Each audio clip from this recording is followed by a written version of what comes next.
Dans cette vidéo, nous allons voir un autre type d'élément pour faire de la grammaire visuelle, c'est ce qu'on appelle les cadres, qui s'appellent parfois aussi les conteneurs. Les cadres ou les conteneurs ont toujours la même vocation, c'est valoriser un contenu textuel. Il existe deux types de catégories de conteneurs. Les conteneurs dits abstraits, c'est ceux que nous allons voir en premier, et les conteneurs dits concrets. Regardons en détail d'abord les conteneurs abstraits, c'est ceux qu'on voit le plus souvent. Un conteneur abstrait, c'est quelque chose qui n'a pas forcément de lien avec quelque chose de connu. Parmi les cadres abstraits que nous pouvons connaître, eh bien, nous avons toutes les formes de base. Les ronds, les carrés, les triangles, les rectangles, bref, tout ça, vous connaissez. Donc ces cadres abstraits n'ont pas forcément de signification, c'est-à-dire qu'on ne connaît pas ces éléments-là dans la vie courante, ça n'a pas de rapport. Et pourtant, à chaque fois, on va rajouter du texte à l'intérieur. L'avantage d'avoir des cadres, c'est qu'en valorisant l'information, on va pouvoir jouer aussi sur l'esthétisme des cadres. Et là, nous allons pouvoir nous appuyer sur les deux catégories de cadres. Il y a les cadres dits circulaires et les cadres que j'appelle des cadres à coins. Les cadres circulaires sont relativement basiques, c'est-à-dire que c'est une structure qu'il faut toujours répéter. Donc nous allons pouvoir nous amuser à travailler sur la texture du lien. Par exemple, si je prends un motif, comme celui-ci, et que je le répète en cercle, eh bien, je vais obtenir quelque chose qui ressemble à un nuage. Également, sur des motifs plus compliqués, par exemple comme celui-ci, que je vais répéter en tournant, eh bien, il va falloir que j'apprenne à faire tourner mon crayon, de telle manière à avoir le rendu attendu. Vous allez voir que ça nécessite un petit peu d'entraînement sur les cadres circulaires, parce que pour obtenir l'effet waouh qu'on attend, par exemple, sur ce genre de choses, eh bien on peut vite se tromper et avoir des choses qu'on fait un petit peu trop vite. Et on se rend compte que là, on a perdu l'effet attendu. L'effet est perdu tout simplement parce que eh bien, les différentes pointes qu'on voit sur le cadre circulaire forment quelque chose d'irrégulier et de pas très joli à voir. Donc là, en gros, c'est raté. L'idée maintenant, ça va être d'être très attentif et de prendre le temps de bien faire les cadres circulaires. On peut imaginer aussi faire des cadres avec un motif en forme d'étoile, comme par exemple faire un cadre réduction de prix. Plus vous allez faire des cadres grands, plus la réussite de ces choses-là va être complexe à obtenir, c'est-à-dire que ça va nécessiter un petit peu d'entraînement. Pour vous entraîner, vous pouvez aussi imaginer faire eh bien, un ovale ou un rond, puisque au final, un cadre circulaire, c'est quelque chose qui va tourner autour d'une structure ronde ou ovale. Et donc, il va falloir apprendre à réussir de cette manière-là. Autre possibilité pour donner un peu d'esthétisme à vos cadres circulaires, eh bien d'alterner des petits et des grands motifs. Par exemple, si je reprends le nuage de tout à l'heure, si je fais un petit, un grand, un petit, un grand, un petit, un grand, un petit, un grand, un petit, un grand, un petit, un grand, eh bien je vais obtenir un petit effet. Autre possibilité, nous ne sommes pas obligés de lier. Je fais beaucoup de cadres comme ceci. L'idée, c'est toujours de trouver un motif, de le répéter, et vous obtenez quelque chose où vous allez pouvoir placer du texte à l'intérieur.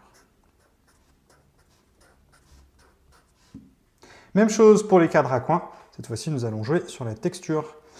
Nous avons donc deux éléments. Dans les cadres à coins, il y a les côtés et les coins, ce qui peut directement nous amener à faire des cadres juste avec des coins. Donc d'écrire le texte de cette manière-là. En jouant sur les différentes possibilités de coins, vous allez pouvoir imaginer tout un tas de nouveaux cadres qui vont pouvoir venir agrémenter ce que vous êtes en train de faire. Vous allez pouvoir aussi jouer sur les textures des cadres à coins. Par exemple, si on veut quelque chose d'un petit peu vieilli, on va faire quelque chose de très irrégulier de cette manière-là. Et nous allons toujours placer notre texte au centre. Vous pouvez par exemple observer que le cadre de mon titre n'est pas un cadre fermé. Et pourtant, le cerveau va faire la fermeture. En jouant donc sur les textures, vous allez pouvoir imaginer de nouveaux cadres à coins. En bas de cette vidéo, je vous fournis une planche avec d'autres types de cadres qui sont des exemples que que j'utilise dans mes réalisations ou que j'ai pu collecter lors de mes différentes formations. Autre volet cette fois-ci, c'est ce qu'on appelle les cadres concrets. Les cadres concrets, eh bien, c'est le même principe. L'idée, c'est de pouvoir représenter du texte, mais cette fois-ci à l'intérieur de quelque chose de concret. Quelque chose de concret, eh bien, tout simplement, c'est d'utiliser tous les objets qui existent et qui sont disponibles. Si par exemple, je prends une bouteille, eh bien, je peux tout à fait imaginer que je vais placer du texte ici. Parmi les cadres concrets qui sont beaucoup utilisés, il y a les fameux panneaux, petits panneaux qu'on peut représenter par exemple par une flèche, faire un bout de bois, une petite touffe d'herbe à la base, éventuellement on prolonge et on fait le petit panneau dans ce sens-là, et ça nous donne un panneau. Si je couple ça avec la texture précédente, on peut faire par exemple un vieux panneau. Autre possibilité, on va pouvoir utiliser tout ce qui va être écran qu'on va pouvoir représenter notamment avec deux petits traits comme ça. Ça peut être des écrans de téléviseur, des écrans de smartphone, et à chaque fois, on va pouvoir placer du texte à l'intérieur. Si vous êtes bien entraîné sur la séquence précédente, eh bien vous allez pouvoir utiliser n'importe quel pictogramme concret et donc placer du texte à chaque fois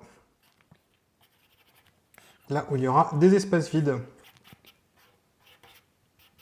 La grande question qui va se poser, faut-il tracer en premier le cadre ou faut-il écrire et tracer le cadre après? La façon la plus simple d'obtenir le bon résultat, ça va être d'écrire d'abord et de tracer le cadre après. Néanmoins, dans certaines circonstances, vous aurez déjà dessiné le cadre ou vous aurez déjà dessiné l'objet. À ce moment-là, il faudra donc apprendre à écrire à l'intérieur d'un cadre déjà présent. Donc les deux réponses sont acceptables, il faut savoir faire les deux, même si la première est toujours plus confortable. Et pour conclure cette séquence vidéo sur les différents cadres, je vous propose un petit bingo jackpot, puisqu'il y a des cadres qui fonctionnent à tous les coups. Ces cadres, c'est ce qu'on appelle les cadres bannières. Une bannière, c'est très pratique quand on a envie, par exemple, de placer un titre. Une bannière, ça ressemble à peu près à ça. On écrit le texte et on va essayer de l'entourer de manière équilibré en haut et en bas, par exemple, de cette manière-là. Une bannière, vous savez, c'est ce tissu qui flotte au vent. Donc on va essayer de représenter le tissu qui flotte au vent. Je vous invite d'ailleurs à reproduire en même temps que vous regardez cette vidéo. Pour bien réussir une bannière, mettez-vous dans un coin et ensuite vous faites intérieur, extérieur. Ce qui va nous poser la base du tissu. On va essayer ensuite de reporter la largeur de cette bannière de cette manière-là. On peut la fermer comme ceci, mais c'est moins joli que, par exemple, avec plutôt un aspect flèche. Là, ce qui nous manque, c'est le pli. Et le pli, en fait, c'est de venir fermer de cette manière-là ce petit triangle. Et à partir de maintenant, nous allons pouvoir le remplir, soit en hachurant, soit en le coloriant directement, pour bien représenter l'ombrage. Et donc là, j'ai bien une bannière, ce qui me permet de voir qu'il y a un tissu qui flotte au vent. Maintenant que je sais faire ça, je peux tout à fait imaginer, par exemple, de représenter un drapeau, puisque c'est le même principe.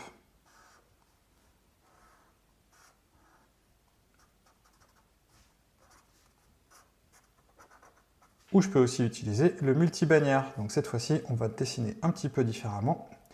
On va repartir de là, de ce trait-là. Et on va l'enchaîner, ce qui va donner, par exemple,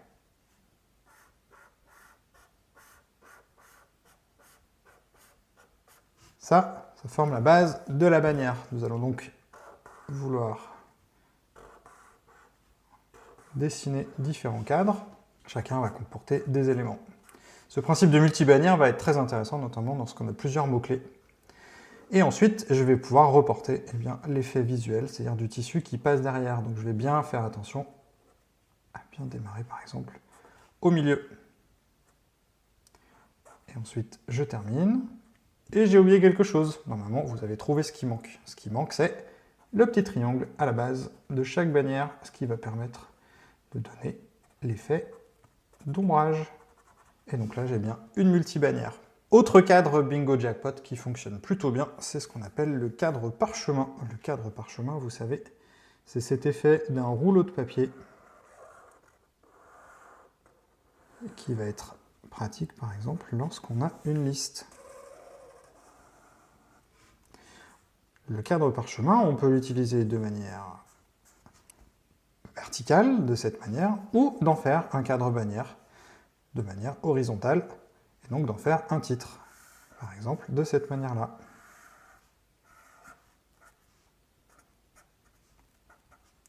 Et donc de placer le titre comme ici.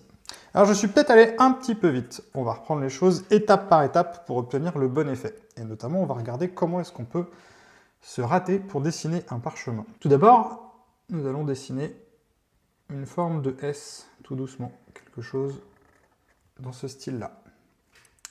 Nous allons dessiner la base du parchemin. Et nous allons donc lui donner une largeur, ainsi. On va essayer de reporter la même largeur en haut. Et donc là maintenant, il faut pouvoir relier les choses. Je vais bien faire attention à essayer de reproduire la même courbure et surtout d'être à peu près parallèle. Et de ne pas faire ceci qu'on voit assez souvent, c'est-à-dire rejoindre les extrémités.